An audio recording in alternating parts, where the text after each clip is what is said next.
నేనైతే ఊరి నుంచి తెప్పించుకున్నాను ఇవన్నీ.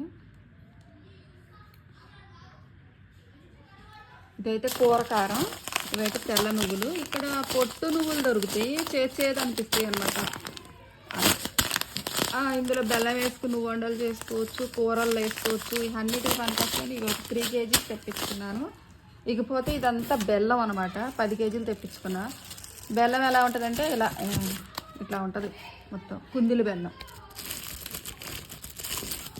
అరిసెలు కూడా తెల్లగా చక్క మల్లెపూలు వెళ్ళే వస్తాయి, అందుకని తెప్పించుకుని పెట్టుకున్నాం. తర్వాత నెయ్యి తెప్పించుకున్నాను. ఇంకా బాస్మతి రైస్ ఓ 10 ప్యాకెట్లు. తర్వాత లెమన్ పిక్కులు ఒకరు అడిగారు, లెమన్ పిక్కులు తెప్పించాను అనమాట. చాలా కష్టపడింది లెమన్ పిక్కులు అయితే. మొత్తం కలిసి నాకు డబ్బాలు సరుకులు అన్నీ కలిపి ఒక 8,500 అయినాయి మొత్తం పెట్టుబడి.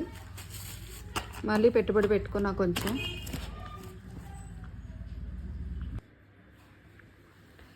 ఇవి మా తమ్ముడు షాప్లోంచి తెప్పించుకున్నా ఈసారి. నేను పెద్ద షాప్ ఉందన్నమాట, హోల్సేల్ షాపు. హోల్సేల్గా వేసేస్తాడు సరుకు, అన్ని షాపులోళ్ళు పట్టుకెళ్తారు.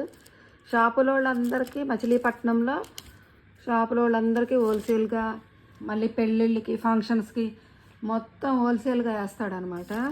ఇందులో రెడ్ ఉంది, ఎల్లో ఉంది, వైట్ ఉంది, అలాగే కాదు అన్ని రకాల క్యారీ బ్యాగులు ఏంటి అన్నీ. నేను ఇంతవరకు తెప్పించుకున్నా, ఇవి మాత్రం తెప్పించుకున్నా డబ్బాలు.